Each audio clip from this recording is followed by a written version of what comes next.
Welcome, everybody. And this is me, Chantal Mayberg, your host for Gnostic TV.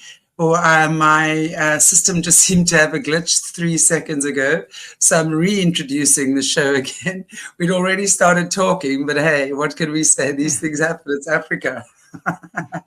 Welcome, Jerry Marzinsky, and our wonderful guest, Patrick. Jerry is no stranger to our channel, Gnostic, as well as my channel on YouTube, Aquarius Rising Africa. Some very interesting stories Jerry has had to tell. For those of you who haven't seen our previous shows, please tune in. The links are below, and then we can, honestly, this mental health institution is such a challenge at the moment, and I just love that we are bringing more and more people out to the fore. So welcome, Jerry. Welcome, Patrick. How are you guys doing? Doing good. Good afternoon. Whenever Jerry and I work together, there's always technical problems because the devil doesn't like us working together at all. That is true. That is for sure. It's so funny because I pressed record, it said it was recording, and then when I looked again, it was gone. So very interesting. Yeah, something didn't go wrong. This channel is also not right. Yeah, exactly. This channel is also not. Demons and electronics do not mix. That's for sure. Exactly.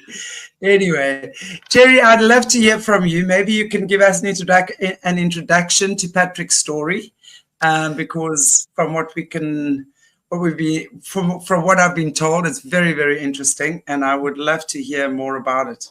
Yeah, it is very interesting. I'd just like to kind of digress a little bit into, to reiterate what a scam the Western mental health system is, and Patrick will highlight that because he's been institutionalized in a major psychiatric hospital from the inside, and he brought that institution to its knees.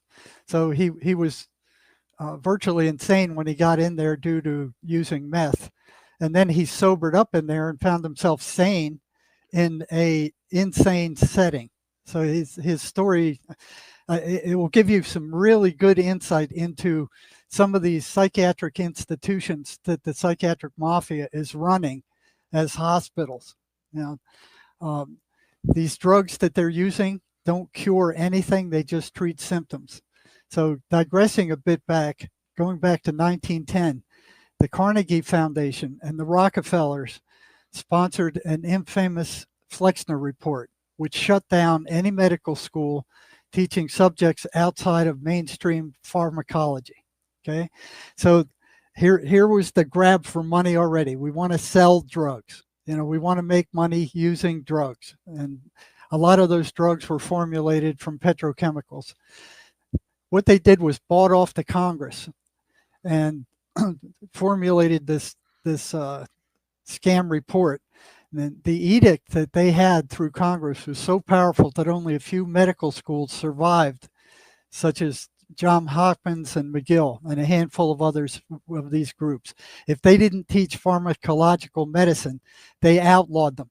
They put them out of business. So here's where the deep state took over the medical system. So this handful of schools were the only schools that were allowed to graduate licensed doctors. Doctors who practiced anything beside pharmacological medicine were threatened with the loss of their license. This includes naturopath, Tesla's violet ray, acupuncture, anything else that didn't involve drugs. Okay, so fast forwarding to today, now we have more psychiatric drugs on the planet than has ever existed in the history of mankind. We got more psychiatrists on the planet than ever before in the history of mankind, and more psychologists. And what we have is 50,000 people a year killing themselves, suicide, in the US. None of these drugs that they've come up with cure anything. All they do is tamp down symptoms. There is no cure. So, but they don't know what causes any of this mental illness. So they came up with, Eli Lilly came up with this lie back when they came out with Prozac in the 70s, I believe it was, that they just declared that mental illness was caused by a chemical imbalance of the brain.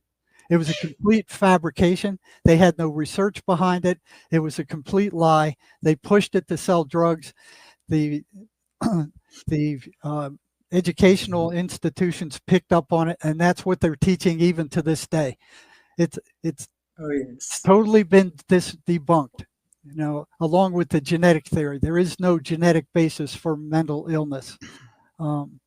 So the bottom line is, at this point, global antipsychotic drug sales have soared to $14.54 billion in 2021. This isn't million, this is billion. These people are making a fortune off of selling toxic drugs that don't cure anything. All they do is tamp down symptoms.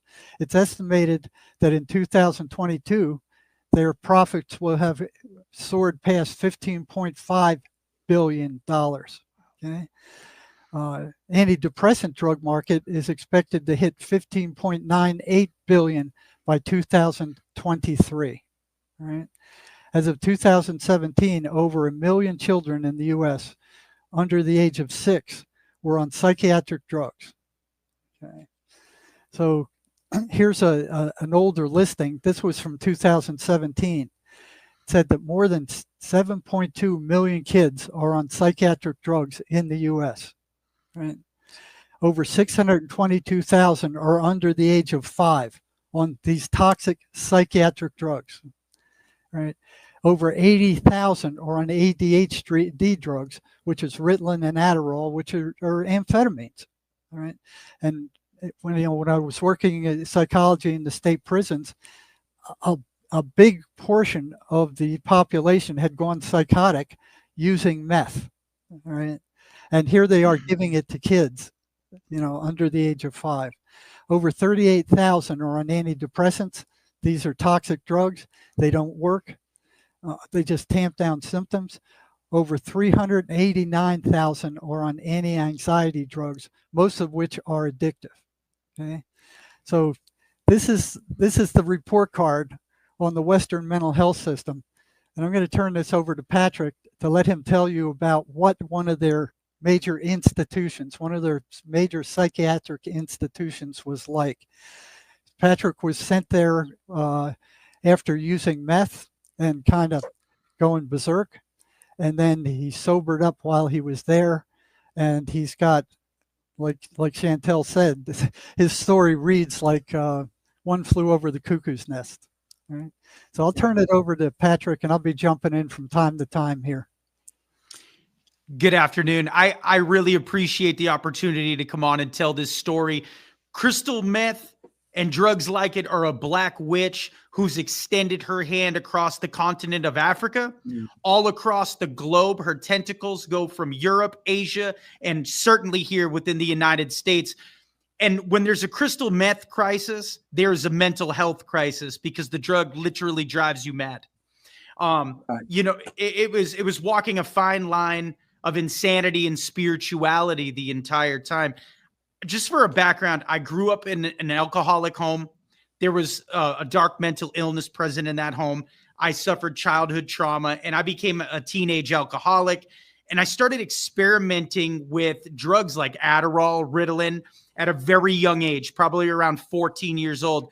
I read a statistic recently that 1 in 4 American high school students are abusing one of those kinds of drugs. And they are like Coke and Pepsi in a taste test with crystal meth. So that was the thing that opened the door for me really to get my first taste of that substance, which later on became a massive problem. And it resulted in me losing everything, including my sanity. Okay. I was a meth addicted cab driver at the time. I had lost it all. I was a businessman. I lost my family, and I went into a 2-year suicide mission into the underworld of crystal meth in a city called Corpus Christi, Texas. It quite literally means the body of Christ in Spanish. And as I went down the rabbit hole with the drug, I went into what doctors like to call deep methamphetamine psychosis. And I was losing my mind essentially from the drug. And it's like a snowball rolling downhill. I was having massive delusions where I thought I was part of this hidden camera movie. I thought I was being filmed with satellites from outer space, hidden cameras, seeing people that I thought were in full makeup. I thought everyone was an actor who was paid to be in on this grand delusion, this movie-themed insanity that I was believing as my reality at the time. And I went deep so far into it. I was living in a boarded up house. It was 110 degrees. And at one point I snapped and I decided this ends now. And I grabbed a knife and I walked around the corner to a local fast food restaurant and I swung the door open and I stayed in the doorway and I yelled, "This is not a robbery. Everybody get up out of here." And the employees ran. And in the state of Texas, I was charged with aggravated armed robbery. I was charged with 3 counts of aggravated assault with a deadly weapon. The big charge of armed robbery was a 5 to 99 year charge in that state. And each of the 3 smaller charges were 2 to 20 each. So I was facing 156 years stacked up. They were really trying to give me 15 years in Texas prison. It was my first felony arrest. It was a total cry for help. No one got injured. I scared some people, and I'll always be sorry about that, but I didn't even look at the register. I took a $3 burger, and I sat down and waited for police. So that's how I became incarcerated, just to give you some of the backstory and how I got into the institution. So I was awaiting trial, and I was insane from meth psychosis for 8 months, 8.5 months of my incarceration with no drugs. And statistically, from what the doctors told me, is that after about 90 days, if you don't come out of meth psychosis after you stop doing drugs, statistically, you don't come out. So there's a lot of people living in state hospitals for the rest of their natural life once they get into the system, okay? I can attest to that. Yeah, and they're just sitting there in a holding pattern, because later on I found out that at the time, and I'm sure it's much more now, this was 2019, okay? So when I went to trial, there's my state hospital ID. So it says it's 2019 in there. At the time, they were getting $1,150 a day per patient. That's coming from staff. So we are earmarked like cattle when we're in the institution. Plus, it's a humongous pill mill, and I'll get into that later. But I was awaiting trial, and I went to bed one night, and I'll never forget this. I remember everything from my psychosis. It's just like seeing the world through a different lens. And I was talking to the weatherman on, he was on TV. I thought we were having a conversation. That's how crazy I was. And I went to bed, and I woke up completely healed like I am now. So I'm 2 months away from trial at this point. Now I'm completely healed. And the grim reality of knowing that you're facing that much prison time, that you've destroyed your grandparents' house, that your father's dead, all the things that happened in my life hit me in one fell swoop. And I went to 2 months, I went to trial 2 months later. Unbeknownst to me, God had given me the #2 pay attorney in the city of Corpus Christi as my public defender. I won him in a lottery. And I almost fired the guy when I was crazy. So, I mean, I'm so grateful that God didn't allow that. And I went to trial, and they rejected my insanity defense. And Chantel, I don't know if you know too much about an NGRI, not guilty by reason of insanity finding in the United States. No. Let's put it in perspective. Not guilty by reason of insanity is one of the most rare court findings that a person can happen, that they can get. It's 1 in 100 patients gets it even heard by the judge, and less than 0.25% actually get off on that court finding. So you're found not guilty because you were so insane at the time of the crime. The other thing to think about is that drugs in the United States disqualify you from that court finding. Jeffrey Dahmer was too sane to get an NGRI court finding, and I went to trial, and I walked in, and the judge gave me a not guilty by reason of insanity verdict in a miracle trial. That's what the experts called it, okay? Drugs drive people insane, and we don't get the help we need in the United States because the mental health system is absolutely broken in this country. Jerry can attest to that. Yep. So it's not just this country; it's a whole Western, I was mental health say, system. it's a shocker over here. I mean, I'm sitting here listening to you, and at the same time, I'm thinking about stories that I know that go on here as well. It is absolutely horrific. Yes. And so I went to trial, and I mean, my lawyer, my high priced, high power lawyer, it's such a rare finding that not even he knew the process after the trial was over.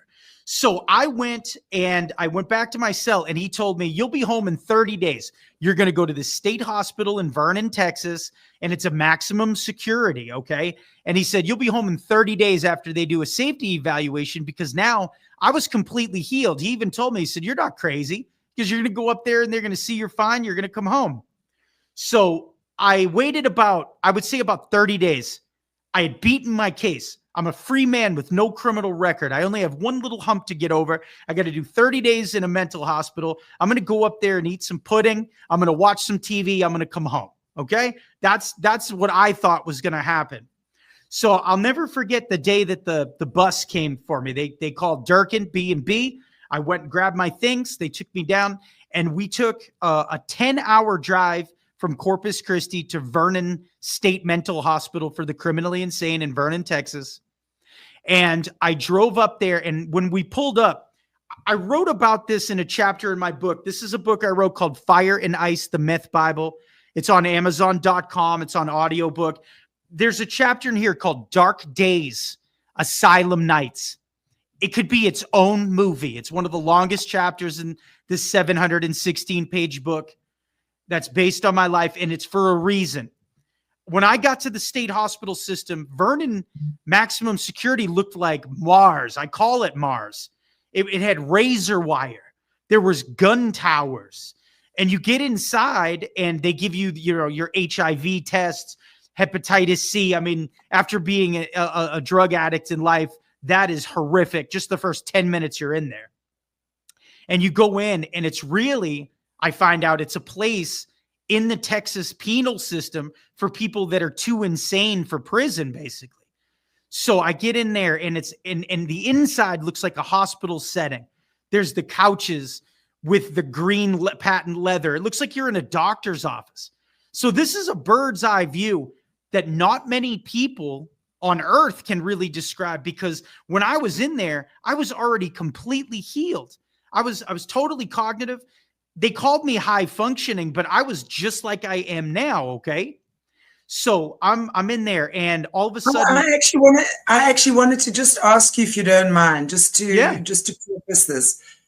When you, I want, if you say you were healed, my question was, did they know you were healed? Were they aware that you'd actually come out of that meth psychosis, and that you were actually, I would imagine if they're saying you are high functioning, that was probably the best category they could fit you in a mental institution, right?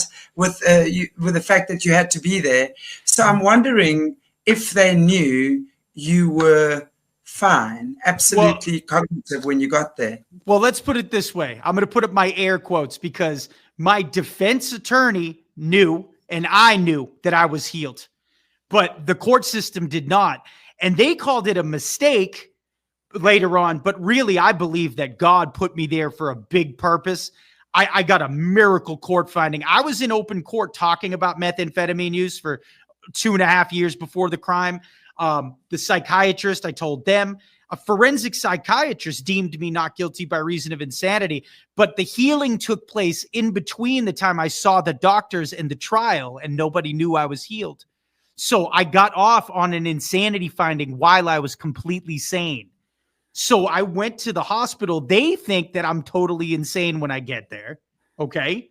And I'd like to add something to Patrick's thing here. I started off working at one of the largest mental hospitals in the United States when I first got out of graduate school. Right. we had access to every psychiatric unit in that hospital. There were close to 10,000 patients in that hospital. We didn't have access to the unit that Patrick is talking about, the building for the criminally insane. It was always a mystery. Nobody knew who was in there. Regular staff could not enter there, although we had access to every other unit in the hospital. We didn't have access to that unit. And Jerry, this is what I actually wanted to ask you. Sorry, is that obviously I know you did a lot of work in the psych hospitals and wards and stuff. So did you not come across any of these kind of, I want to call it atrocities occurring? Well, I came across plenty of the atrocities, but what Patrick is talking about is, now I did in the prison, okay?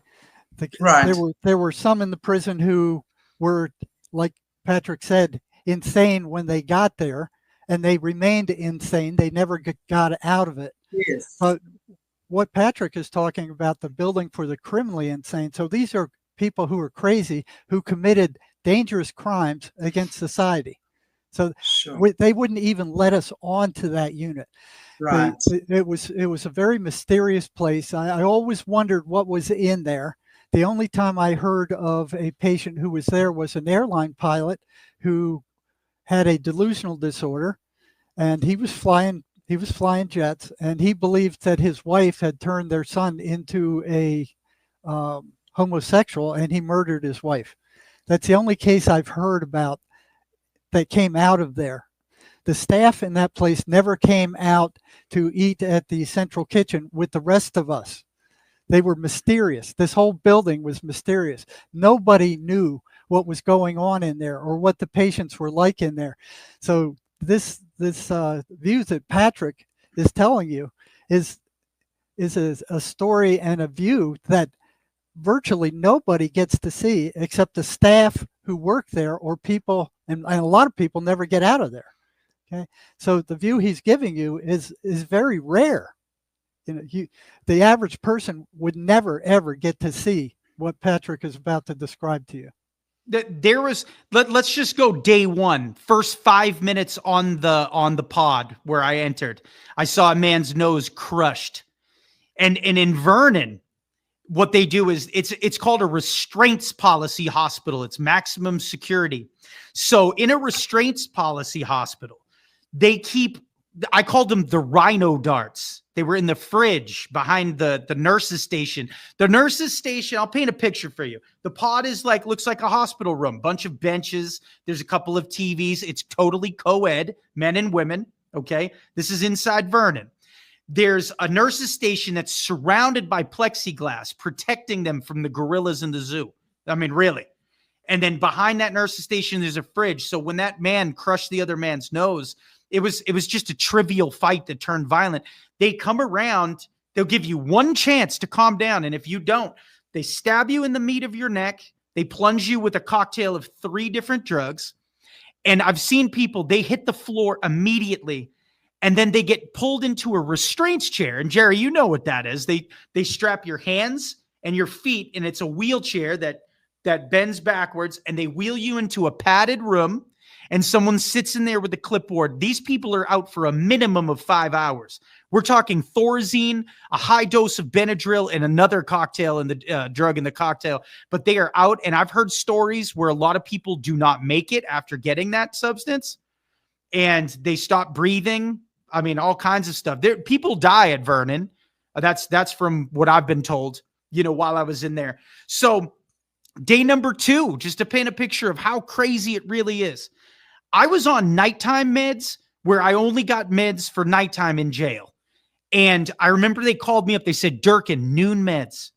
And I went up and I said, I don't take noon meds. And this lady had a Dixie cup. It looked like a bucket of pills. And she said, take the pills.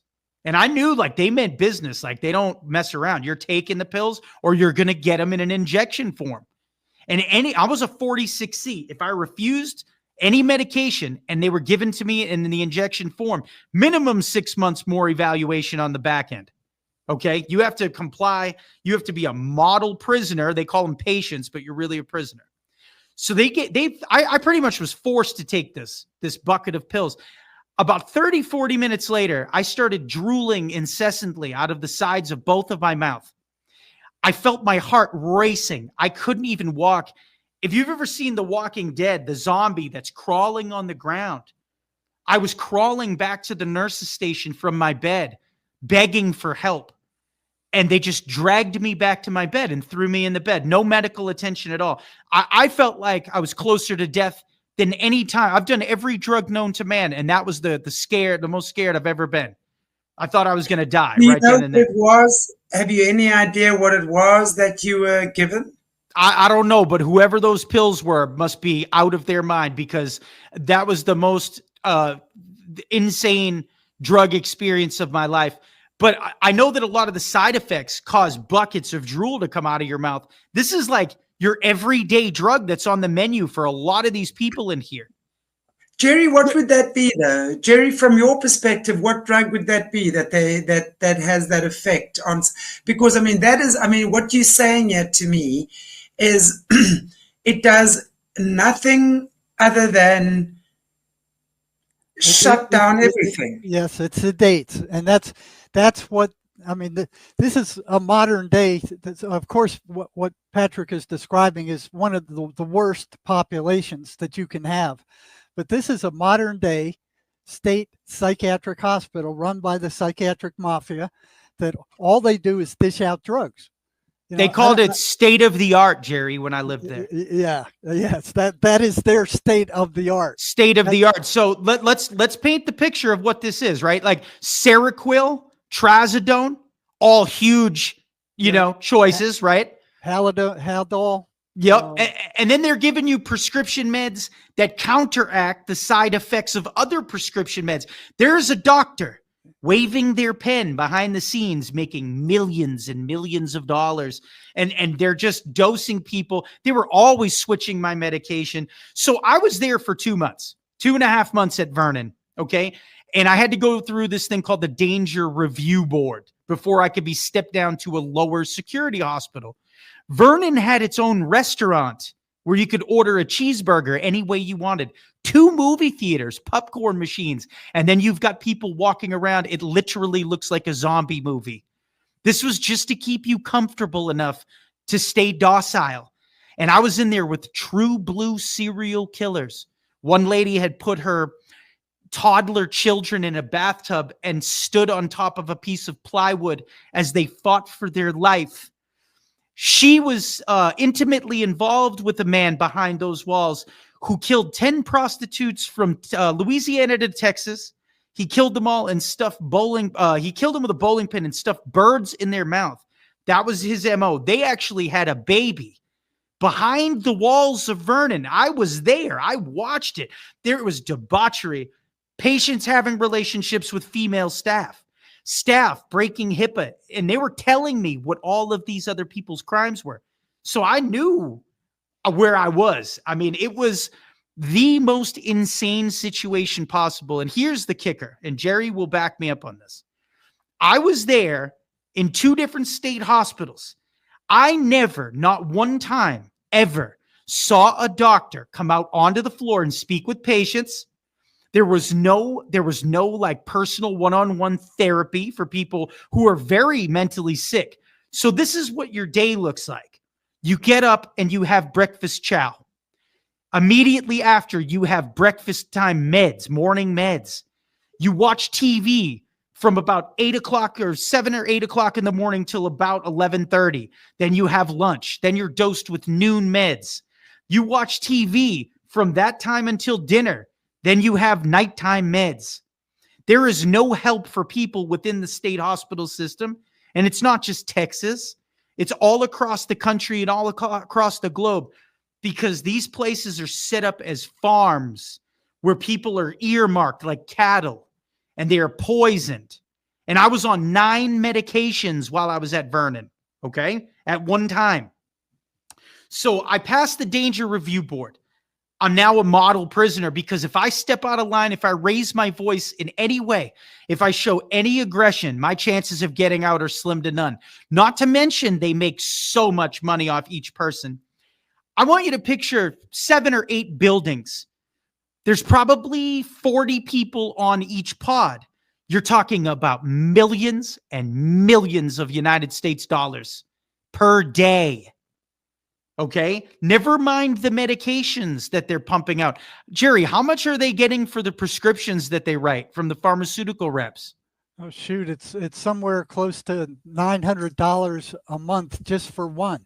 Just for one medication. Yep. So Haldol, it's horrendous. It's several times more than getting the same drugs in Mexico across the border. It's the health insurance business in the United States is one of the greatest scams that the world has ever seen. Drug and alcohol. The pharmaceutical business is. They're all linked. They're all demons. They're charging us much more for these psychiatric drugs than they're paying in Europe or virtually anywhere else on the planet. We are getting ripped off by these big pharma companies to the tune of billions of dollars a year. And they are killing American people. The average weight gain for a patient who comes out of the Texas prison system or jail system and goes to San Antonio State Hospital or Vernon, the average weight gain per patient is 70 pounds. The medications blow you up like a balloon, and then they feed you like there's no tomorrow. You can get care packages. So it's different than prison. So you have a lot more freedom. And they're not exercising. You're not going outside to get fresh air. You're not getting any kind of, Jerry, you would know better, right? I mean, obviously, and I know we have spoken, some of these people are seriously dangerous. As you say, I mean, I'm horrified just what 2 of the situations, Patrick, you've mentioned about the mom, as well as the serial killer and all the shenanigans going on behind the scenes. But Jerry, is there any other, way you say you just watch TV and eat and sleep and take pills? Is that the order of the day? Is there any social activity? Any visitor? Very limited outside time, because what they tell you is that the medications we're on make us sensitive to light. Well, yeah, that is true. But, keep in mind, Patrick is in one of the highest security psychiatric units out there. Not all of them are that bad. I mean, there were, when I worked at the state hospital with a regular population, they would take these people out for walks. They would let them out, they'd be watching them, but they'd let them out in the park. They'd take them to church. They would allow them to go to, the chapel and meetings with the chaplain. And in a number of the units, they had counselors that would talk to these people, but it was very limited. And what Patrick said about them giving, there was one drug that they gave to counter the side effects of these psychiatric drugs. So these psychiatric drugs are not harmless. They shrink your brain. I think one of them was Cogentin. Yeah, that's it, Cogentin. Cogentin. So what happens is with these psychiatric drugs, they're neurotoxins. So they're actually killing your brain slowly. They're damaging your central nervous system. And what they found in autopsies of state hospital patients who've been there for years, their brains were shrunken like walnuts. And when the researchers who are doing these autopsies published this, the psychiatric mafia and big pharma went nuts. Oh no, it's not our drugs, it's the schizophrenia doing this. So they started feeding those same drugs to mice and rats and monkeys, and they found out that yes, it was shrinking their brains, it was destroying their central nervous system with long-term use. But they never told the patient this. They would give them common side effects. Okay, your eyes are going to get blurry, your mouth is going to get dry, there's going to be some sexual dysfunction. They'd give them the predominant symptoms, but they would never tell them how dangerous these drugs actually were with long-term use. Right? And they're still not doing it. I've never heard a psychiatrist actually tell a patient how dangerous these drugs are or of all the side effects that they could have. Praise God, I've never had cancer, but all I know is that I could describe the amount of medication that they had me on would probably be what it feels like to go through chemotherapy. I felt like I was being poisoned with radioactive material from the inside out. I did not feel like myself. My speech was stuttering. My male parts stopped working. I mean, it was like I was really not in a good headspace. And it makes you so cloudy. You do not feel like yourself. It felt like you're living in an alternate world once again after getting healed by God, right? So I passed the danger review board. Now let's go to San Antonio State Hospital. Let's talk about the differences between a restraints, a high maximum security to a low level security hospital. You think that it's going to be much better, right? So I go to San Antonio State Hospital. And this maniacal doctor, it was like she took pleasure out of telling me this. My first day at San Antonio, I think I'm going home soon.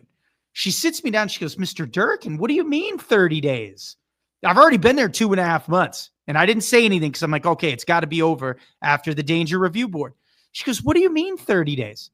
She goes, they're telling a lot of people that for some reason. But the average safety evaluation for a felony 1 charge like you have is 3.5 to 5 years minimum. And in reality, Chantel, I was on a 99-year psych hold from the state of Texas. So until I proved my sanity, I was a ward of the state. I was not set to be released in any set amount of time. They could have held me technically for up to 99 years, the maximum punishment of the armed robbery. So if I got out of pocket continually, now imagine being in this crazy environment where you're hearing the most insane speech. You're seeing violence like you've never seen before, okay? It's going to wear you down. Like I would have to stare at the ground and go to a happy place. I would have to think about memories with my children before I got addicted to methamphetamines. And I would have to think about good things that happened in my life and literally block out.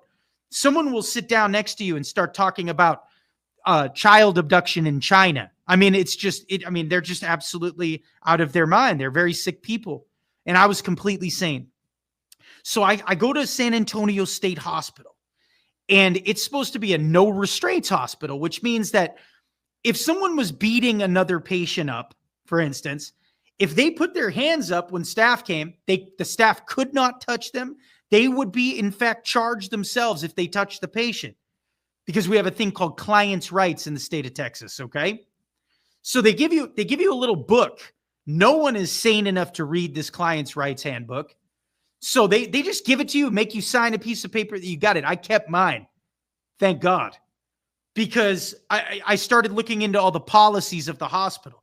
I started researching my freedoms. So they've got me on more medication now. The lower restrictive hospital, because there's no restraints policy, because you seldom see the restraints chair, there is the most violence I have ever seen in my entire life. I mean, it's nothing for someone to come up while you're watching TV and break your nose. I saw sexual assaults that would boggle the mind because it's co-ed. And you're in there with a lot of people on sexual crimes. I mean, there are people that are the monsters that your grandma warned you about when you were a child, not to go into a gas station bathroom. And these people are in there and see patient-on-patient crime, Chantel, is not prosecuted. You lose all your rights as an American citizen when you become a ward of the state in the state of Texas. So I saw a man at San Antonio State Hospital. He was from Corpus Christi. I was in jail with him, and he showed up later on. He beat a female patient almost to death, kicking her square in the face. She was in a wheelchair for a month. He brutally beat this woman underneath a tree outside. They did let us walk a track at San Antonio. We had a little bit more freedom, but he beat her up, and then the staff couldn't do anything. He was free to roam the unit for 45 minutes after almost killing a woman with his bare hands. That's a true story. I start keeping journals at this point. Names, dates, times, names of victims, everything that I was watching, just being very observant. And I remember seeing patients. This is a huge issue. I would see a patient urinate themselves. This is someone's child, remember. They urinate themselves or defecate themselves.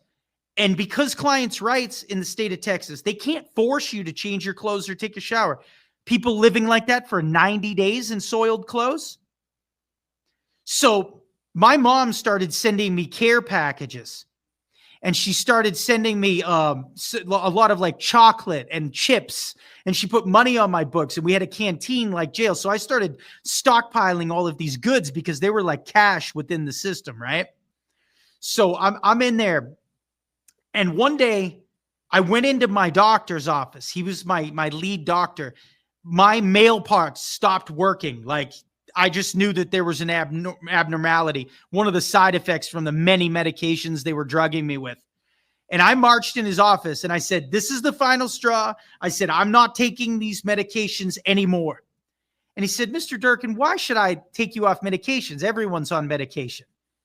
And I told him, I said, sir, I was on crystal meth for about 2.5 years before this crime. I am completely healed. I don't even need these medications. There's been a big mix-up in the court system. I said, but I was found not guilty and I was sent here. And it was like an alarm sounded. And I got terrified that they were going to overturn my case. I thought they were going to send me to prison. I said to myself, I think you're really messed up by letting the cat out of the bag. So they swarmed in, and then he went through this thing. And after about a week, he said, I'm going to tell you what I'm going to do. I'm going to do a safety evaluation for 4 months on you. I'm going to leave you off medication because of the news that was brought to light. And if you don't show any aggressive behavior, we will take you off all the medication for good. So this is now in my chart. A decision has been made, right? And I was probably the only patient that I've ever heard of in the state of Texas that absolutely was off all medications while I was inside the four walls of this evil, corrupt institution, okay? San Antonio State Hospital goes back. There was pictures on the wall in this one section I would clean. It looked something like a Draculian nightmare, a big like bell tower, this old brick building.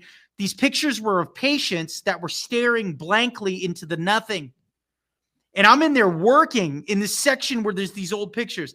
This one doctor who ran the group, she told me, she said, Mr. Durkin, back in the 1800s, after the hospital was built, all the elites, the undesirable children of these elites who were homosexual, who were drug addicted, who shamed the family, were sent to San Antonio State Hospital.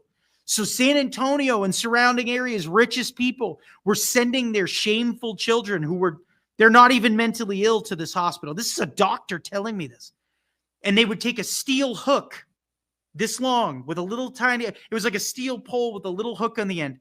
And they would jam it in between their eye and their brain. And they would rattle it into the frontal lobe. And I know this is squeamish, Chantel, but this is the story that she told me.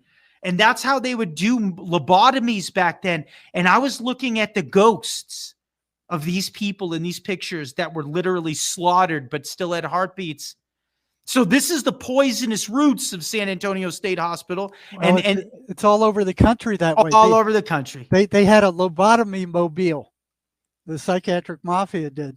And this guy would drive around the country and he would do lobotomies on people all over the United States. And making a fortune at it. And I met one of these guys at the state hospital where I was working. Crazy. And I remember my reaction after talking to him. The thought that came into my head is he's just not quite human, you know. Yeah. And that was the only one I ever actually met and spoke to. This is where the bell went off, Jerry, for me. I said the pharmaceutical companies have found a way, and the doctors, to lobotomize human beings and get paid trillions of dollars to do it. Yes. And they do it with pills and injections. And that's where the mafia, they are literally murdering people in my eyes. because I mean, I watched it. I've seen people stare with a blank stare and just they're just breathing pieces of meat within these state hospitals, and they're getting paid multi millions of dollars to do this to people. So why would they ever want to let you out when it's incentivized to not only get your per day, your per diem incarceration rate of almost $1,200 a day per person, 6-7 units, 40 people per unit per day? Do the math. It's millions. Yeah, and on top of that, their DSM, their Bible of all these psychiatric illnesses is completely made up. There is not one objective test to test for any of the almost 300 psychiatric diagnoses that they have in that book, and they treat them like actual diseases. Yeah, they're all made up. It's like there's a group of psychiatrists that meet every 3 years or something like that, 2/3 of which are associated with big pharma. Yeah. So they sit there and they go, what kind of mental illness can we make up now that can be treated by some drug that we can come up with? Those are the gatekeepers. And I mean, you're talking about maniacal people. This is what Ephesians 6:10 through 20 talks about, the powers and principalities of evil that run this planet. Okay, this book is about meth and the devil. It's about the spiritual awakening I had while I was under the influence of this meth psychosis, because I was living so close with the devil that God came in and gave me a choice. And it's very much, there is a thin line between spirituality and mental illness.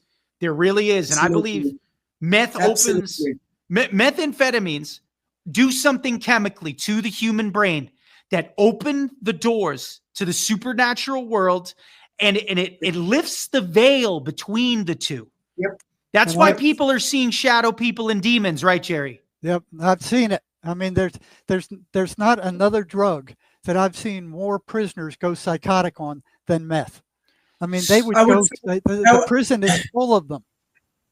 My experience is definitely meth is the worst, but any drug really, like cocaine, any type of these, I don't know, ecstasies or I don't know what they're called, but that definitely, all of that opens up, lifts the veil, so to speak. But meth by far is the worst. Is the worst. It's the single most dangerous drug out there. They call it the devil's drug. That's right. The prisoners called it the devil's drug. Yes. And for good reason. Patrick, how long ago was this that you experienced this? I was in the drug game in 2017, 2018. The book is about, it's through the lens of a meth addicted cab driver. It's the ICE game like told never before. I mean, I told it in brutally honest detail. I was an IV meth user. I mean, I was keeping my meth pipe in a wooden box at one point to summons the spirits. I am a born again Christian today. I mean, I had a major spiritual awakening. There's a chapter in the book called Movie Magic, where I am in the delusion of the movie. And it's God themed, and God comes into my life. And I wasn't a believer.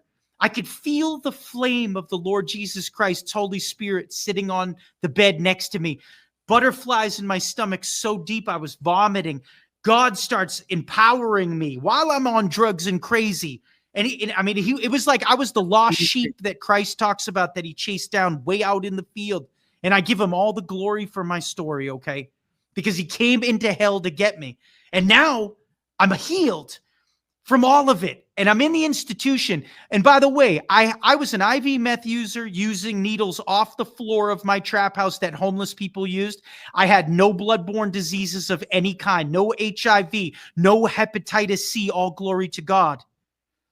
I was in accidents, guns. There was all this stuff that's in the book that's based on my life. And I made it through. So now he's got me healed. My brain is completely functioning fine. Now I'm off the medication and I'm in San Antonio State Hospital. And now I am the ultimate weapon for the kingdom of God to expose the atrocities that are taking place inside the four walls of these hospitals, right? Absolutely. I have vision. Sorry, carry on. I have vision like never before. I'm better than I've ever been. Now I'm in there and I'm watching, right? I've seen the violence, the girl getting almost killed under the tree, a brutal, I mean, I was in there with a rapist who just walked in to the woman's bathroom and sexually assaulted a woman. I was in there with a man who was so dangerous, Chantel. He was a little old African-American man. He was so dangerous. They sent him from prison. Okay. And he had an ankle monitor inside San Antonio. They did not want to even chance him hopping the wall of the mental institution for the criminally insane because he had violent sexual thoughts every waking moment. These are the people I'm living with and bedding down with every night, sleeping next to. So this is the feel you've got to have. I'm completely sane. The hallowed screams of the mad going on all night. During the day, sometimes I wanted to touch on this because Jerry talks about this. The student doctors who would come in, right, Jerry? They come in for observation. They were whisked in and out. And whenever the doctors would come talk to me, I was completely sane.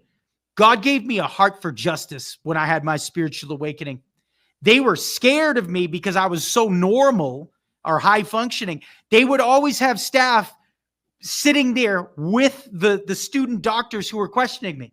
Because if I started getting out of pocket with my answers, they whisked them away. Because they will not have the truth leak out of the building. Do you understand? Because if people knew that the millions of taxpayer dollars that were going to fund, when you think state hospital, you think people are going there to get better, right? It is a pill farm. It is a place where humans go to die. And the state gets paid. It's it's probably $1 billion a year business nationwide, more than that. Yeah, we had pharmaceutical representatives coming through there all the time. You know, we looked forward to it because they usually brought us a free meal, you know, if you went and listened to their stuff. Right. And I remember saying one time, cornering one of them after one of these meals and saying, listen, you know, you're saying that your drugs cure some kind of chemical imbalance in the brain. What's your baseline? I mean, what is the balance of the brain? What should it be? You know, you've got like 23 neurotransmitters in there. How do you know which ones are out of balance and by how much? And she said, oh, the pharmaceutical guys do that stuff. I don't know anything about that. I asked the psychiatrist the same thing. He said, oh, the pharmaceutical people figure that out and we just dish out the drugs. They have no baseline. You know, they don't know that even though they're insisting that the mental illness is due to a chemical imbalance of the brain, they don't have any baseline. They don't know what's out of balance by how much. And it turns out there's nothing out of balance. This was all made up by the pharmaceutical industry. Eli Lilly, back when Prozac came out. It's a complete lie that they're deceiving the entire world with. How come this isn't on the cover of the New York Times? Because that's big news. That's the last place that would put something like that. I know. In fact, I watched them publish a book by a professor who was psychotic, who finally came to the conclusion that psychiatric drugs were the only cure. Yeah. And it infuriated me. It absolutely infuriated me. The New York Times was pushing this on their bestseller list. Yeah, it's wild. And God introduced me and Jerry Marzinsky because together we tell a harrowing tale of what it really looks like inside the mental health system at the state level of this country and the pharmaceutical companies, and how it's a big conglomerate scheme to make trillions of dollars and to kill people and make people sick while doing it. And it's a made up lie about the chemical imbalance, right, Jerry? Not one study. Not one study. Not one study. Now they have studies to disprove it. You know, they've debunked it with studies, but they don't have any studies that promote it. That's crazy. They just made it up. It's like the psychiatrist went, well, you know, like the Egyptian priests of old. We are the psychiatrists, so we hereby pronounce that mental illness is due to a chemical imbalance of the brain. Well, we're no speaking research at all. We're speaking out against the greatest drug cartel in the world's history. Yes. I mean, these are the same people who brought the United States OxyContin, who said, Purdue Pharma, who said that it wasn't addictive. Then all of a sudden you've got the opioid crisis. Then they're selling us the antidote in the way of Suboxone and Subutex. Like, these are the same players, by the way, just different sections of their little game, right? Right. So I'm in there, and now I'm completely healed. One morning, Chantel, I'm very upset. Now, the whole staff knows that I shouldn't be there. I'm completely normal. Like, people felt bad for me. I'm actually still in contact with one of them today. Okay. So they would feed me information. They would give me everything I needed. And they befriended me, right? Because I was like, they felt so bad for me being in this insane situation. So one day everyone was pounding on the windows. Like, it was like being in a zoo. And I lost it. And I stood up and I started screaming. The lady came up, the nurse on staff came up, and she said, "That's it. I'm dosing you." And I was like, oh man, I really messed up, because now I'm going to get another 6 months. She goes, "If you don't take these pills, I'm injecting you with them." And that's even worse, because they have to force you. You're non-compliant. So I went and sat down, and my heart sank. My mom just talked to me before. I was crying on the phone. And this lady comes up, and this is where God comes in. The Spirit of God came over this woman. She walks up to me. She goes, "Mr. Durkin, I know that you're not like other patients in here." She goes, "I know that you shouldn't even be here." And she goes, "I'm going to have mercy on you, and I'm going to give you one chance for you to calm down. And if you do, I will keep this out of your chart like it never happened." And I was so thankful. So Wow. as she's walking away, it was like something out of a movie. She spins around and she says, "And I'll tell you what, if you don't like the way things are in here, Mr. Durkin, I suggest you write a letter, and I'll take it up to the White House personally." Now, the White House is a nickname for San Antonio State Hospital's main building, where all the top brass sit. I sat down, and I had all my stuff with me, and on a piece of scrap paper and a pen, the Holy Spirit came upon me. And I wrote a 4-page letter in 5 minutes that ultimately set me free. It set off a chain of events that said, "I am Patrick Durkin. I am well-spoken. I used to be a businessman. I am not on any medication of any kind. You can check my chart. I have a cell phone," because Chantel, I read the client's rights handbook, remember, about 100 times? And I found a loophole where I could get my cell phone within the hospital if my mom, who was still alive at the time, took the camera out. She bought me a phone and had the cell phone store take the camera out, because as long as it didn't violate HIPAA, I was able to have a device. She shipped it into me. I had a phone. I said, "Check my chart." I said, "I have a cell phone on me. I have Google, Facebook, YouTube, email, complete access to the outside world." And I said, "As long as you keep me here, after seeing all these sexual assaults and attempted murders and all the things that I've seen, and the terrible neglect and abuse of mentally challenged patients with the mind of an 8-year-old child." And I'm talking, this is every day. I had books full. I said, "As long as you keep me here, I'm going to be a thorn in the side of this evil, corrupt system that you guys have going on here." She took it up to the White House, Chantel, and by God, somebody up there read it from a crazy person. I mean, chances are they would just throw something like that away. It set off a series of events where they started moving me around. Staff came to me and told me later on that they had a secret meeting about me. They had read the letter, and they became so terrified that what was going on at the Crockett unit and beyond was going to be exposed, that they started moving me around. They put me on the Fannin unit. It was an all-male unit it was full of people that were too dangerous to be around the opposite sex. We're talking serial rapists. The guy with the ankle monitor was there. Child rapists. People that had strangled their wife with their pantyhose, like that type of stuff. So I thought it was a punishment. I was really in a holding pattern, because legally I had to be at San Antonio State Hospital 6 months. Okay? They couldn't release me legally, but they would have kicked me out that day. But I didn't know that. So they're holding me. And now I'm in a full-fledged war with the San Antonio State Hospital and the Texas hospital system. I wrote 12 letters in all. Like, there was one kid, he was 26 years old, and he had a red line running up his foot. And Jerry, I mean, talk about atrocities. He had a wound from jail on his foot, and he had an infection, and they didn't want to change the dressing. It was too much work. He's just going to pull it off, and it's going to be blood everywhere. And I'm seeing this kid's foot about to be amputated. So I bribed him with like 5 bags of M&Ms. I got his dad's phone number, who turned out to be like a 1% biker. He had some money, and they got an attorney and came in, and they forced them to start changing this kid's dressing. I started to see the power of the pen and the spoken word.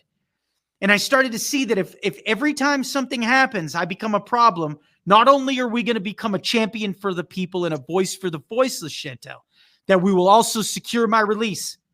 So I waged war on this hospital system. There was a man, the man with the ankle monitor. I can't say his name, but he was molesting patients in the bathroom. They had the mind of 8-year-old children, and he was paying them sodas to engage in lewd acts with him. One of the kids, I call him a kid, he was like 20-something years old. He was a male prostitute infected with HIV. So it got uncovered. The hospital covered it up and locked the men's bathroom at night, and that was the end of that. And I got my hands on the story, and I bribed one of the victims to give me his sister's phone number. She answered the phone. I said, you're going to have to just trust me on this, but I'm not crazy. This is what's happening to your brother every day. And the hospital knows about it, and they've covered it up. And she called, and Adult Protective Services swarmed the unit. And I was completely right. I was uncovering scandals. Okay, so the hospital hated me. Now, I thought that they might unalive me at one point. I was sleeping on my cell phone under my chest. I was sleeping face down so that they couldn't steal my phone and break it. So I was in there, and one of the final straws, Chantel, I was awaiting release. They said that they were going to release me, but there was a lot of red tape and everything that was going on. My roommate comes up to me outside, and he was a kid in there on violent crimes. He threatened to kill his wife and child on the phone with them the week before. The hospital covered it up. They didn't want to do the paperwork. This is how maniacal this place is. So he comes up to me underneath a tree, and he says, I'm going to go out and get this 20 grand, man. And I said, yeah, whatever, man. Everybody's so crazy. You don't believe anything anyone says. The whistles went off, and he had jumped over the wall. He got 2 mentally challenged patients. He formed a human ladder. He jumped off, and he walked off the property through an apartment complex with a child's playground on it. Okay? And he was missing. And the hospital covered it up because they didn't want the bad press, because unbeknownst to the public, they were building a publicly funded $350 million new hospital on the grounds. So they didn't want the bad press. So the Holy Spirit came upon me, and I got on my cell phone, and I messaged Ken's 5 San Antonio, and I said, do you want a story about an escaped mental patient? And this is on YouTube. If you look up San Antonio State Hospital escape, that's me breaking the news story from inside this evil, corrupt system. So at 10 o'clock, the news aired, and they ran an expose. The next morning, they did a real hatchet piece on San Antonio State Hospital about all the escapes, about all the police visits and patient-on-patient crime and scandalous things that happened. And it caused a ruckus. See, they didn't close the gates that day. The gates hadn't been closed at the hospital in a decade. So they closed the gates. They locked everybody down, and the whole hospital was in pandemonium. And I'm sitting there posting on Facebook what's going on. I'm sharing the story. So on Monday morning, I came down, and I was wiping the walls down. They were paying me $7.25 per day. I don't know how much that is in South African money, but it's not much, I guarantee you. $7 because $7.25 here is nothing. Way less than minimum wage, yeah. Way less, right? So they're paying me that. And my social worker comes down, and she has a stack of files this big, and it's all my complaints and everything. I mean, I wrote 12 letters and caused pandemonium in this hospital for months. And she goes, Mr. Durkin, my job is to get you out of this hospital today.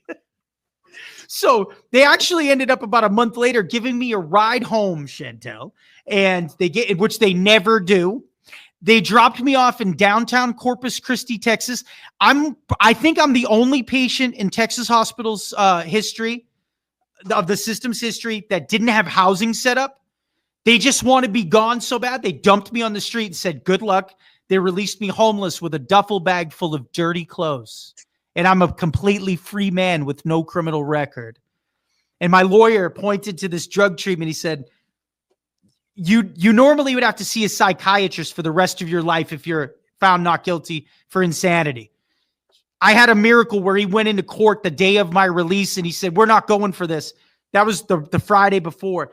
And they released me. The judge said, sign your own order. They were like best friends. So he did an order where he's like, go to this drug patient, this outpatient program. And then it's like the crime never happened. He goes, you don't even have to finish it. You just have to go up and sign up. So I was released into the streets on December 16th, 2019. And I had nothing, but I said, what do I have? I have an amazing story and I have God's hand on my life. And 2 weeks later, I started to write Fire and Ice, the Meth Bible, in a trap house motel while I was living homeless and clean in Corpus Christi, Texas, the city where it all unfolded. That book's being read in 9 countries by thousands of people. I've done millions of dollars in sales in my personal career. I have multiple platforms that have reached the planet with millions of views. Boston 2% on TikTok and YouTube. I've gotten to work with Dr. Jerry all over the world, exposing the pharmaceutical mafia in the state hospital system and the evil, corrupt, demonic system that they have going that's enslaving God's children in there for the almighty dollar. You know, we do recover from drug addiction, and I believe it's a spiritual problem. And I believe they don't call it the devil's drug by accident. And I believe, and most people who read the book, they say God sent you into that state hospital system so you could change things. And I believe I've made a dent in it. Wow. What an incredible story. When did you come out? When were you officially released? December 16th, 2019. It's my son's birthday by chance. And they said that most methamphetamine addicts, for your brain to repair, takes 18 months. I did exactly, almost to the day, 18 months of incarceration. God knew exactly what I needed. I'm a recovery content creator, a Christian recovery content creator, and I help people become free of the chains of meth and fentanyl all over the planet. That is really, really incredible. And I just want to say to the viewers as well, all your details will be in the description area, but maybe just while we're on the topic, you can just let people know where they can get hold of you, or your website address, Sure. Your book, your Amazon link as well, although it will be in the description area. But I am Boston 2%, TWOPERE %, CENT. Boston 2% on all platforms. My book is called Fire and Ice, the Meth Bible. So if you go to Amazon and you just type in the Meth Bible, it'll pull it up. It's got a 4.6% star rating. I wrote it. I have a 6th grade education, Chantel, and I wrote the book in 6 months to the day, never changed anything. God gave me that book. That wasn't my doing. It was a book that it describes the horrors of meth and sex addiction that go hand in hand, like chocolate and peanut butter.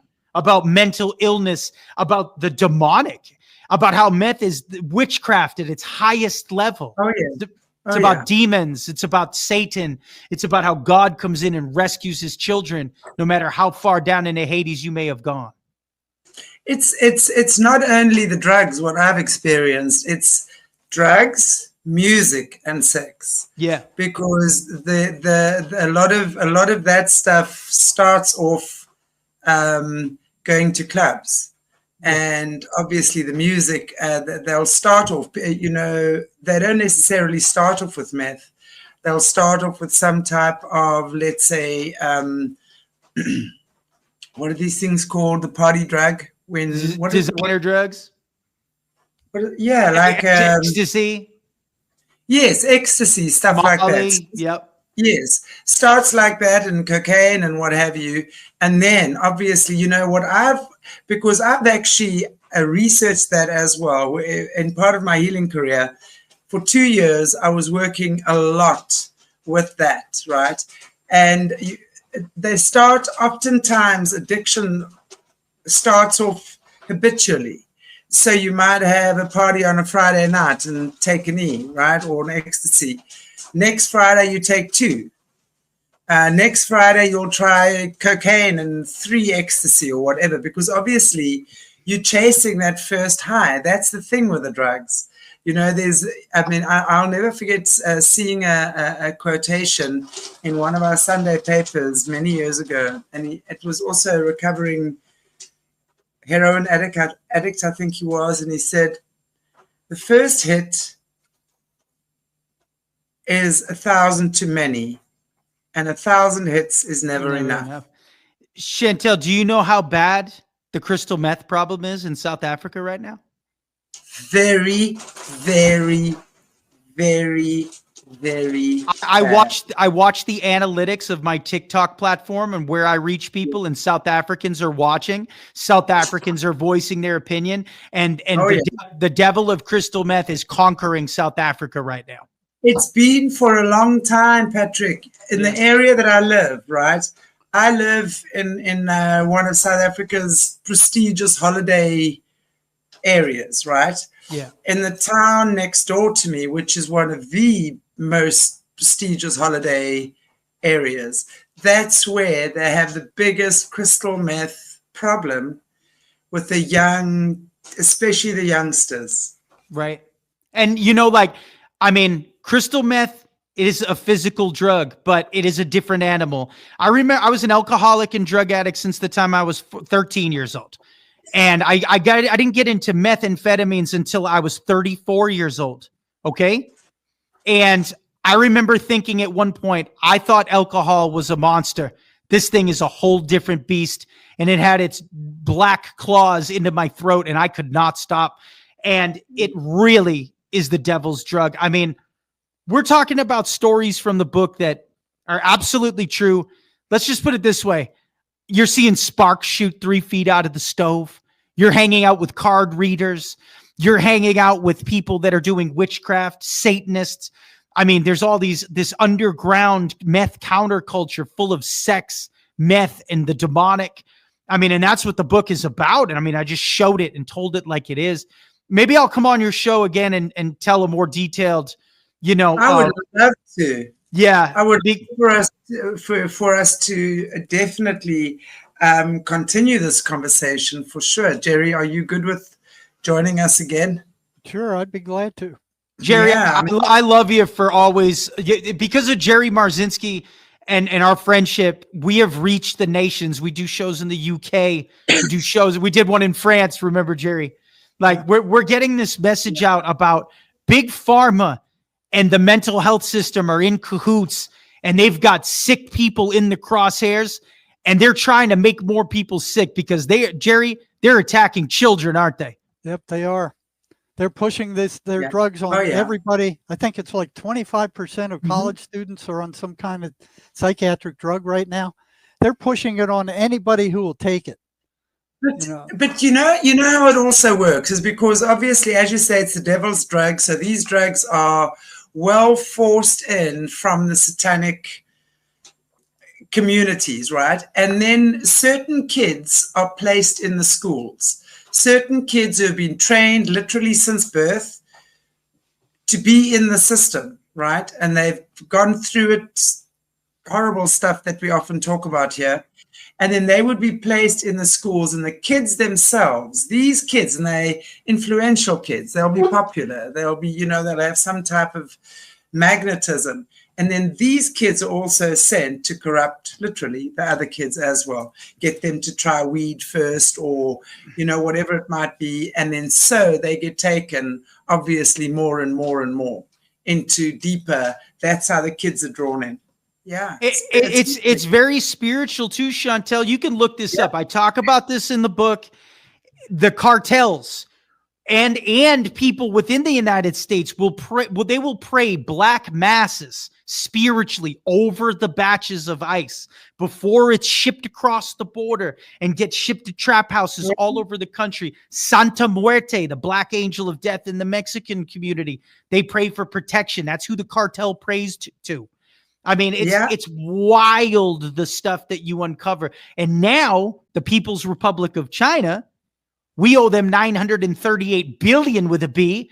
And all the precursor chemicals that are coming to Sinaloa cartel in Mexico are making fentanyl, and it's laced in every single drug. They're getting us coming and going. You know, what you're saying there reminds me of a South African guy. And I'm going back. I interviewed him actually maybe 3 years ago already. And he was actually still in prison when I interviewed him. Yeah. But his story is very, very interesting, similar to what you're saying, because he was actually a paramedic, right? And he, because of the late hours that they were working, he got hooked on whatever it was, probably meth. Crystal meth. It was actually crystal meth. Right. And it ended up with him being absolutely down and out and what have you. So on a Sunday morning, he goes and he's just spent a night with a prostitute, and of course, he describes in his book this disgusting Sunday morning in Johannesburg in the industrial area where he was kind of hanging out, gloom, finds a church, okay, wants salvation, goes into the church, and of course, what does the community do? Kick him out. Yeah.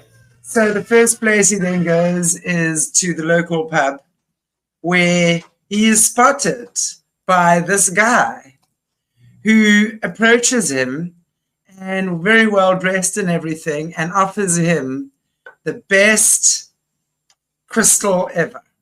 And long story short, takes him home, tidies him up, and starts grooming him. Long story short, he ends up being, obviously into Satanism, but he was the head of the drug, I don't want to say cartel, but he rose in the ranks very quickly to being like distribution. I don't remember the title, I have to say. It was not the cartel, but distributing drugs for the whole of South Africa. Yeah. Right? The devil rose him up. Absolutely. And you will see how, and he explains the same thing, that those drugs, and especially a Friday night, because a Friday night is when obviously most people are out partying, you know, that's the end of the week release, and that's when the clubs are pumping, and of course drugs are rife. And he talks about how they actually curse the drugs, and if there's a certain person that they want to bring into the sect, how they literally work that person, do all sorts of black magic on them. I mean, he tells this horrific story of this guy and his wife, and basically for them to get for them to get the drugs, he pretty much made his wife have sex with him in front of the husband. And that was the end of the husband. That was the end of their marriage, and that's how they got the husband in. That was like the end. It just horrific thing. Totally evil. That was my everyday life. You know, I mean, spooky stuff like how the strange happenings always happen at 3 o'clock in the morning because the devil's hour is between 12 and 3 because they pray. The Satanist and witchcraft, the covens, they pray between 12 and 2. And then the blood sacrifice, the demons go out because Christ, he died at 3 p.m. The devil flips everything on its reverse. He just perverts whatever God's already created. And that's the witching hour. Like this stuff's all in the Meth Bible. The audio book is free if you don't have Audible. So I definitely. I mean, is that available on Amazon? I'd like to get that. But I mean, for me to order from Amazon, it costs more than what the book costs just to have it shipped. No. So you can get the audio book free and you just download it, or the digital copy. If you have Amazon Prime, you can read it for free. I still get paid. The audiobook's through Audible, so there's a link if you search the Meth Bible on Amazon. But it's the truth about meth and the devil. It's a social commentary on mental illness in the United States and the hospital system. It's a view of the methamphetamine lifestyle like never before. But viewer beware, because it's super graphic. It's just what happened, and I still wasn't too dirty for God. See. Yeah, and I want to mention no one ever is. There is a psychotherapy out there now that Chantel knows about. It's called the Mace Energy Method. Absolutely. It actually cures psychological problems. It gets rid of them. They're gone. Right. And it'll do this in an hour or less. So if you're Yes. thinking about taking some of these psychiatric drugs, please don't do that until you contact a causism practitioner. Or you can go to my website at jerrymarzinsky.com. There's information about the system there. Or you can go to causisminstitute.com. There are MACE therapists there. There's only about 50 of us on the planet right now. But Jerry, where can we get your book at? Because your book was absolutely phenomenal. yeah, this is it here. Yeah, I loved it. You can get it on my website again at jerrymarzinsky.com, or you can get it on Amazon.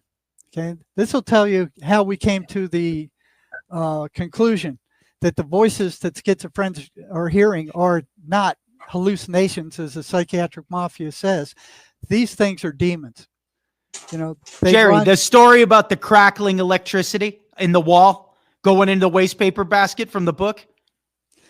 Yeah. Like that stuff is very real. Like when I read that, I said, oh my Lord, I'm like, somebody else has experienced it too. Because my book, everybody in the comments in TikTok, I mean, when I got on TikTok and it went global, the amount of people who've had these experiences are wild. And it's like, they want to sell it as a delusion, especially the pharmaceutical companies. And I'm like, wait a minute. Everyone across the globe's having the same negative. It's always a negative thought delusion that is so chillingly similar. It's like if millions of people are having the same delusion, is it really a delusion at all? Right. And I studied these psychotic voices for decades. They run the same similar repeatable patterns. You know, they're it's almost like they're all made in the same cookie cutter. They have a personality. They have different personalities, but what they tell the schizophrenic patient is almost identical. You're no good, you're stupid, you're ugly, nobody likes you, you're worthless, you're, you know, just all this crap. And there's like 23 patterns that if you go to my website and you go to articles, you will see these patterns. If the voices are running patterns, they can't be hallucinations. Hallucinations are random. They're all over the place. They don't run patterns. They're random. Jerry, tell Chantel what happens when you read the 23rd Psalm in front of some of these demons. Oh, they hate it. They can't stand it. You know, I had the patients I was working with at the state hospital when I was working there. One guy came in and he told me, hey, listen, when I read the 23rd Psalm, the voices react like worms thrown on a hot frying pan. Wow. So I started handing that out to other patients who were hearing voices, and they hated it. They can't stand the 23rd Psalm. They can't stand the 91st Psalm. Why would a delusion care about the 23rd Psalm is what I want to know. Very good question. Right? It doesn't make sense. The scientific explanation does not make sense. And it's not just the Psalms they hate. They hate the Bible. They hate preachers. They hate any spiritual work. They hate going to church. Anything that resembled going, moving closer to God, they hate it. Amen. I actually preach nowadays. I mean, I went from being a sex and meth pornography addict, IV meth user. I mean, I was just in Athens, Alabama, fighting addiction in the southeast part of our country. I preached the gospel of the Lord Jesus Christ, and I mean, I completely turned my life around. Statistically, I call myself Boston 2% because only 2% of meth addicts get and stay clean for the rest of their natural life. And that's what they told me at San Antonio State Hospital, a team of 20 doctors. I left the hospital, by the way. They told me that I had bipolar 1 disorder, right, Jerry? It mimics methamphetamine substance abuse and psychosis. Mm-hmm. And I left the hospital. They gave me walking papers that said I have no Axis 1 diagnosis. And I was diagnosed with methamphetamine substance abuse. So I'm not crazy on paper. They don't release you from there unless you're sane. Wow.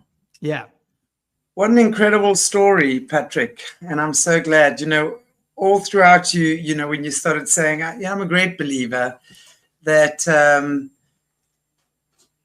God is a big trickster. Yeah. You know? Some of us have to walk with the devil first before we can ever come to know the Lord. Exactly. I so believe that, you know, and I honestly believe that people like yourself and many others, because I do a lot of interviews with satanic ritual abuse survivors, stuff like that, and, you know, have really been in the worst of the worst of the worst situations.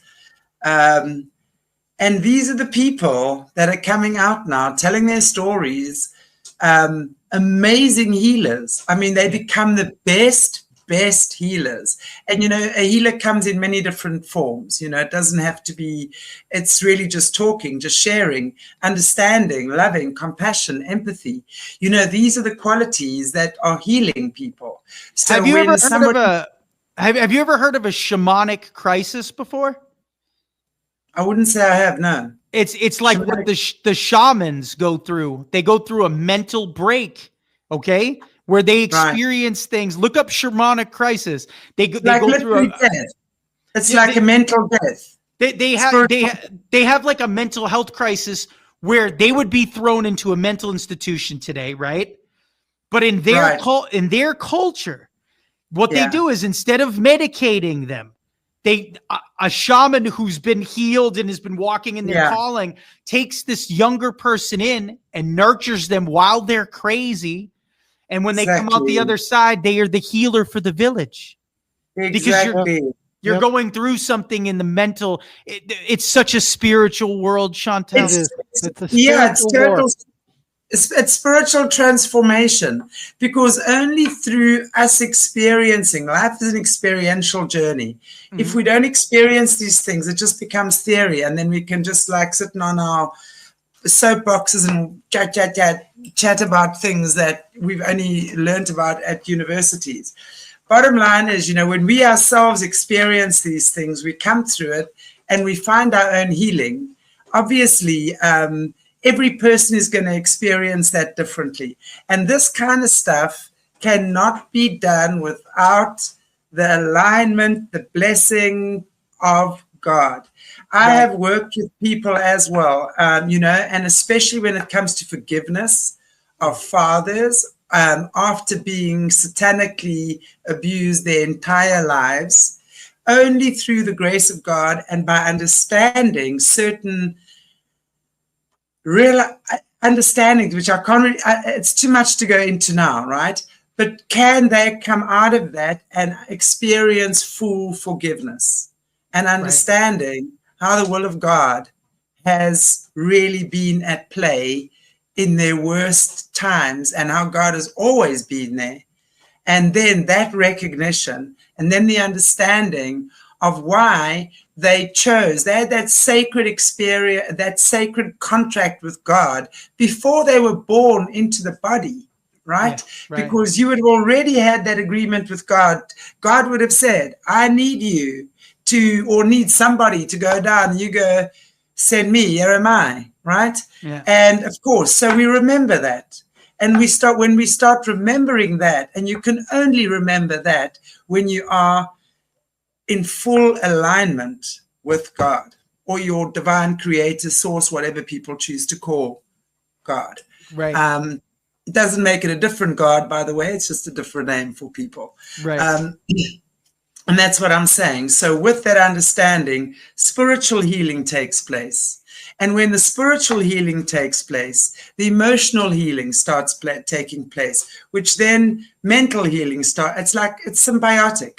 All of it happens symbiotically, and then we can heal physically as well. I'm a Christian person. I follow Jesus Christ, but I'm not a huge fan of the brick and mortar church, because especially in the West, church has become a major business, and it's a laser light band with rock band and smoke machines, and give us 10% of your money.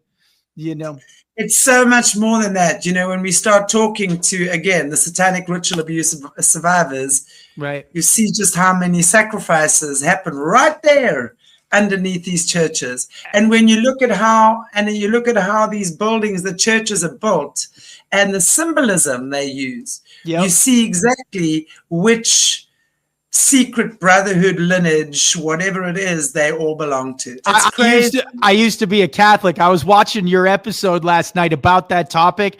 Fascinating. You know, and you got to read a book by Dr. Rebecca Brown called He Came to Set the Captives Free. And it talks about how the Satanists are everywhere in our society, hiding in the... I always say this. If John and Jane on Main Street knew what lurked just in the shadows of their lily white community, they would never even leave the house. And that's what the Myth Bible exposes. It's a wild world. Exactly. It's exactly that. I want to come to South Africa. That's I've been wanting to go so bad. This, I will warn you about any country in Africa. Once you're here, you don't want to go back. I know. There's something, you know what? And of course, you're going to go back and enjoy it at home. But I am saying that there's something about, we call her Mother Africa. Yeah. When she embraces you, when you lie under the stars at night and you hear the roar of a lion, which feels like it's right here, but meanwhile it's 2-3 miles away, right? Wow. You experience the vastness, the beauty, the desert, the heat, the storms, the ocean. We've got it's really beautiful. We've got a magnificent continent. It's on the list. I gotta go. I gotta go to Africa. When you do, let me know. I would be happy to show you around my part of the world. That's for sure. Thank you. Indeed. Jerry, and I hope you're coming along. Yeah, I was just thinking that. Yeah, let's go, Jerry. I don't think I'd go there by myself. But, it's nowhere near as what I promise you. The media makes Africa out to be horrific. Oh, I know. It is not nearly as bad. And I'm not saying go myself. Well, you'll be safe here, Jerry. You'll be safe. It's not nearly as bad as everyone makes us out to be. We're actually quite a civilized bunch. Yeah.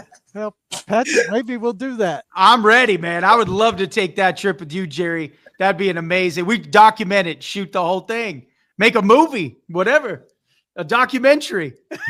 There you go. Yeah. There you go. There you go. We should do this again. We should do deep dive on something, you know? No, I would love this. I'm loving this conversation because I also think, Jerry, you know, also having Patrick on with us for some of the shows is amazing because just to go into this, and especially the drug side of things, you know, because there are so many youngsters. I mean, my nephew, he was addicted to crystal. He was arrested in jail for 9 months where he got addicted to heroin. Oh, man. And you can imagine, but he was the head honcho there, boy. He was like the head honcho in that jail, I want to just tell you. Came out and actually went into rehab for 2 years eventually. And you know what? He was one of those as well. He came out amazingly because he just went, I don't know, you know, that whole retracting back into yourself. He just completely retracted. Rehab was very good for him because it was in a farming environment. Okay, so they were working outside a lot and doing stuff. And for about the first, I'd say 3 years, I would sit with him, and he's definitely my favorite. I'd sit with him and go for pizzas or something together, and he would just say to me, I have no idea how to have a conversation with anyone anymore. I said, don't worry, it'll come. Yeah. And in about the last 6 to 8 months, you must see the difference in him. Wow. He is, and he's incredibly creative. The woodwork he makes and the art. I mean, and he's excelling at his creativity right now. And I'm very blessed. My family is very creative. So he really does well. And that I can say has been a major thing. You know, just working and having the support and the love of his family. I mean, his family never gave up on him. That mother, my sister, fought for him like a Trojan. And the dad as well. He's now with the dad. And, you know, there is that important because he was quite young still. There is that importance that no matter how shitty your kid is behaving or whatever, you know, your husband or wife, whatever, all they really need is love, understanding. Because at this stage, where all, you know, that the addicts are doing all these horrific things, it's not even you in your body anymore. because you've now already been taken over by something. And Jerry, we've spoken about that a lot, right? Is these entities, because we've understood that it's actually not the voices. Wow, look at that. You're demon possessed when you're on meth. The exactly. Eyes say the whole story. Yeah, wow. That's incredible. And now, and slowly but surely, as the healing occurs, so you reclaim back your beautiful soul. And that, I think, I would love to see everyone have that. Everyone, and, really, because, and what you're saying as well is that when they gave you that meds the first time, immediately you started drooling. I mean, Jerry, we were talking about that. It's like when these entities come, they'll come when people are unhappy or in a lower vibrational state. Mm-hmm. That immediately put him into a horrifically low vibrational state, which in my opinion, that's when these demonic entities have their feast on you, right? And I mean, I wonder how many other patients have been put into these hospitals, given those drugs, and really have never recovered from them, actually. So it's not even mental illness, it's the drugs that are... Yeah, it's crazy. Those drugs don't cure anything. All they do is tamp down the symptoms. When psychiatry got a hold of those things, that was like their savior, because there was a battle between neurology and psychiatry back in the 20s, I think it was, or 30s, and psychiatry was losing badly because anything they offered didn't work. So when they wouldn't allow the antipsychotics, the phenothiazines, were invented in a German laboratory, and then they were purified by a drug company in France. They wouldn't let them use these drugs in Europe because they were into Freud stuff, psychoanalysis. So they brought it over here to the US, and they drugged down an entire state hospital. And they saw that these people were docile. They weren't causing problems. They weren't beating each other up, so they could run these hospitals with less staff, a lot cheaper, if they drugged everybody in there out of their minds, so they weren't causing any problems. And even now, these psychiatrists are holding on to those drugs like it's their savior. It's, these drugs are not abusable drugs. Nobody in their right mind wants to take them. Yeah. It's all part of the brainwashing with which they've been brainwashed, Yes. They really don't know any better. And that's the unfortunate part, because it's such an entangled system. It's not like the psychiatrists actually know any better, or the majority of them, right? They've gone through the system. They've been trained. They've been groomed. Yeah, I was going to say that again, but I thought I'd use a different word this time, to actually do, and believe that. And I mean, from what you're telling me, Patrick, as well, it's like in there, these people become monsters. They actually become monsters, these nurses and psych staff and stuff like that. Because, when you're living around that all the time, wow, it must affect them as well. The video of the news report where my roommate escaped, they show one of the signs that was outside the building. It said, "Now hiring, $12 an hour." Those people were spending 10, 12 hours a day around psychotic patients, like the most vile human beings you'll ever run into, for $12 an hour. Yeah, and the suicide rate of psychiatrists it's right up there with schizophrenics. I mean, so that's. But do you also not think that could be part of these entities then, Jerry? Sure it is. Where did those thoughts come from? Right. Where did those thoughts to kill yourself come from? Exactly. So that's what I'm saying. Yeah.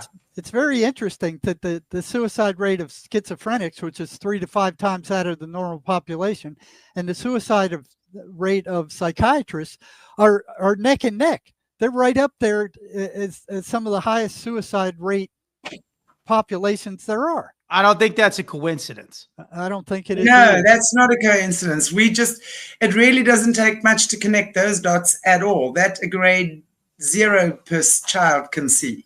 Right. Yeah. It's like we said before, Chantel, it's a very spiritual world.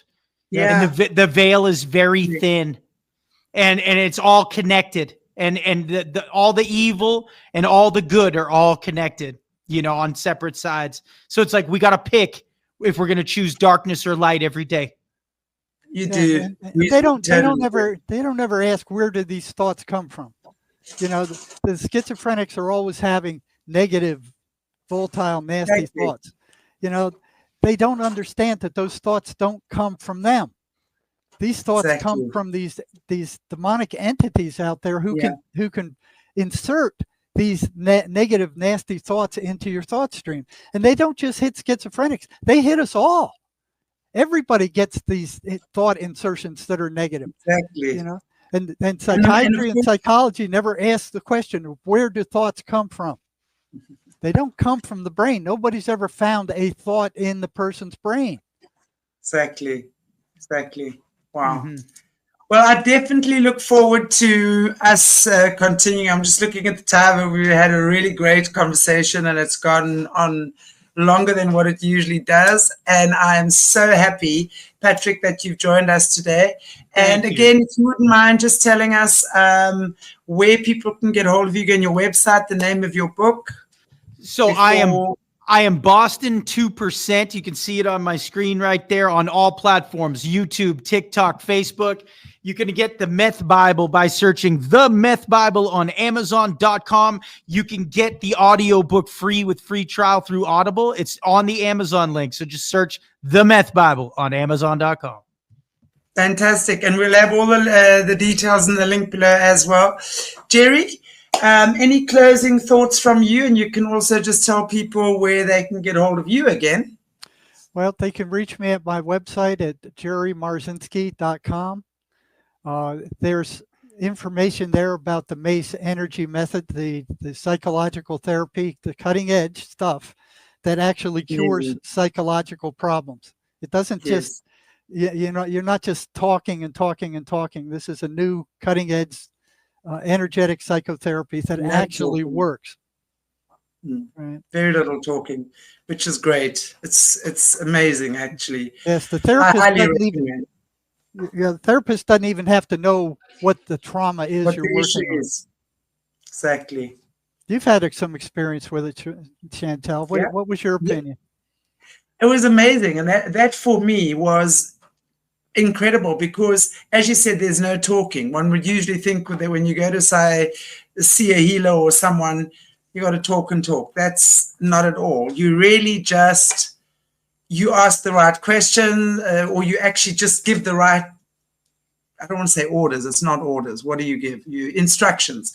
Like you will talk, and then you just sit and you just follow Jerry, and it's amazing because you're really releasing toxic energy. You're transforming it, and that's the beauty of this. And once that energy is transformed, it's transformed.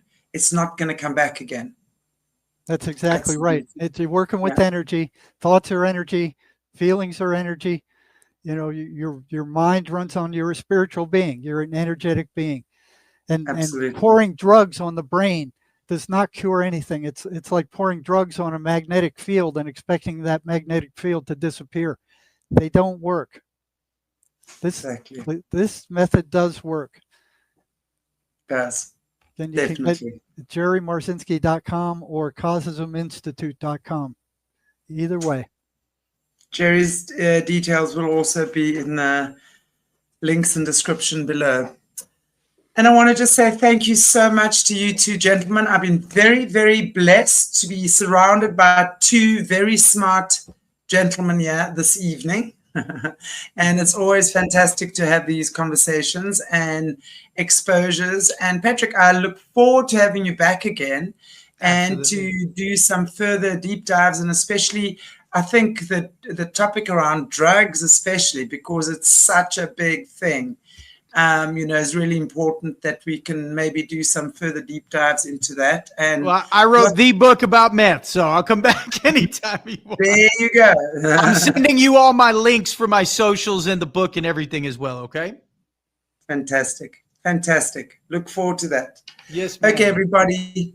Thank you so very much for joining us here again today for another one of Jerry Marzinsky's really important shows. I hope you've enjoyed it, and we look forward to seeing you